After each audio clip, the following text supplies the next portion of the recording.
Hi, I'm Robert F. Kennedy Jr. I'm the Secretary for the Department of Health and Human Services.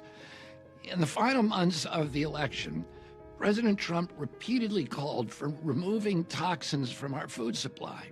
He added his voice to the millions of MAHA moms who were touting the Make America Healthy Again agenda. The first step is radical transparency because right now, not even the U.S. government knows what's in our food. In 1958, the government created a designation called Generally Recognized as Safe, or GRAS, so that we can make common ingredients like salt and baking soda exempt from testing.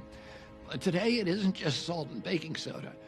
Food companies and cooperative regulators have enlarged the GRAS exemption so that these companies can decide for themselves whether a substance is generally recognized as safe. No FDA approval is needed. European nations, on the other hand, require that a chemical be proven safe before it becomes a food ingredient.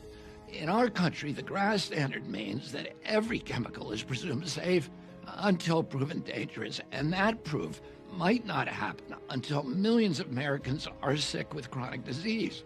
This mass experiment on the American population with GRAS has, in short, been a catastrophe.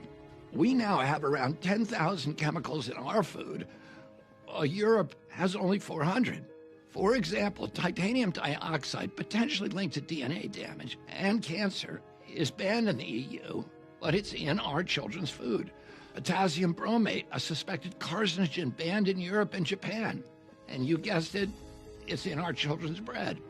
Food dyes such as red dye 40 and yellow 5 and 6 come with warning labels in Europe. They're linked to behavioral issues in children, but in the U.S., they're generally recognized as safe. I can't really blame the food companies. They're just doing what we've allowed them to get away with in a system that's taken on a life of its own. We all agree now that it's time to change the system, and that's exactly what we're going to do. I am today directing the FDA commissioner to start the process of changing the rules to eliminate the self-affirming GRAS pathway for new ingredients. I'm also directing the FDA and NIH to ramp up post-market assessments of GRAS chemicals currently in our food so that we can rapidly identify the compounds that are making Americans so sick, and so that American consumers and regulators can make informed decisions. This issue isn't going away. Moms aren't going to return to wanting chemicals in our food that are banned in other developed countries. Even industry knows that we have to change.